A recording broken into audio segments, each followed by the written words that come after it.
Didn't grow up with technology? No problem. It's never too late for our seniors to get cyber savvy. Joining us with tips and tricks to finding your way around the best apps and software is Mr. Technology himself, Patrick Bryant, tech entrepreneur and co-founder of Code and Trust. It's good to see you again.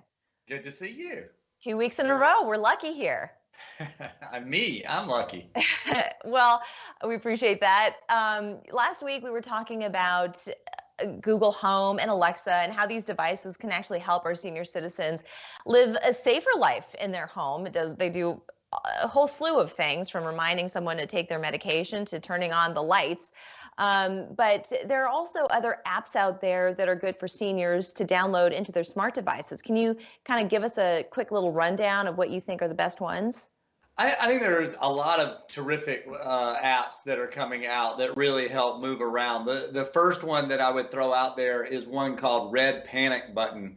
And if you had a Google Home or Alexa, then you could just shout out loud for it to make a call. But another good one is to put on your iPhone or Android device a red panic button that is just a widget, and when you hit it, it calls 911 and communicates for you. So I think that's the type of app that is beginning to really help people. And then another one is an app that magnifies text, and I know that even at my age, it's helpful in a very dark restaurant to have a light be able to turn on a menu, right, and or to zoom up on that menu. And so there's good apps around that just allow the phone to help you in those ways. Yeah, a lot of people, they lose their sight after a while. And in fact, last week we also talked to the Association for Blindness here in South Carolina. So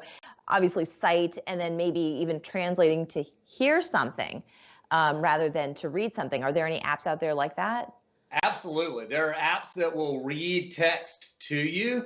They're a little bit more complex and not quite as user-friendly. But I would, in that same vein, throw out something like Audible, where you're reading books on tape, right, in a very simple, easy way. So I think certainly using the device to read to you, set alarms, set reminders, have the device be able to communicate with you if you're having trouble seeing is a perfect way to use it. Absolutely. And you were starting to mention another app, and I kind of interrupted you there. So what other apps would you recommend, or software that would be good for senior citizens? Well, the other thing I would do is look at apps that can save you money. And there's a couple of really good ones in the prescription space, especially one called GoodRx.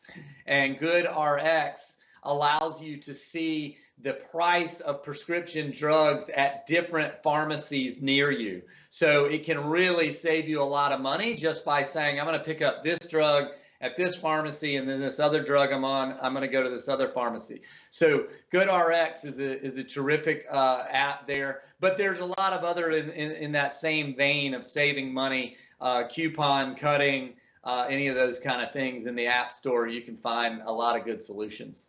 Yes, GoodRx, we see the commercials for that as well. And when you're talking about saving money, do most of these apps, are they downloadable for free, or do you generally have to pay for them? It's a little of both. Some of the apps will charge you a couple of bucks to download, and then some are free with a more ad-based model. So it just depends on the app.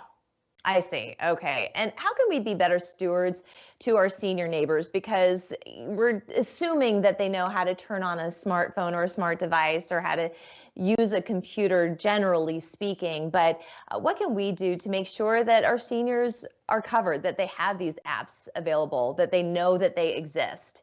I totally agree. And I think that, to me, libraries and other opportunities in our community should definitely be continuing to push this information out, have meetups, have opportunities for them to get together and learn how to use those devices. A lot of senior centers actually have workshops and opportunities for people to come and learn. Certainly I know about in Mount Pleasant, but not other areas. But with COVID and the ability to get online, I would definitely say my number one resource, and I would say to any senior, is YouTube. There are so many great videos that they could just go to YouTube and say, how do I install this app? Or how do I install this light bulb if they're putting in a Google Home? And there's just really good, simple videos that will show that.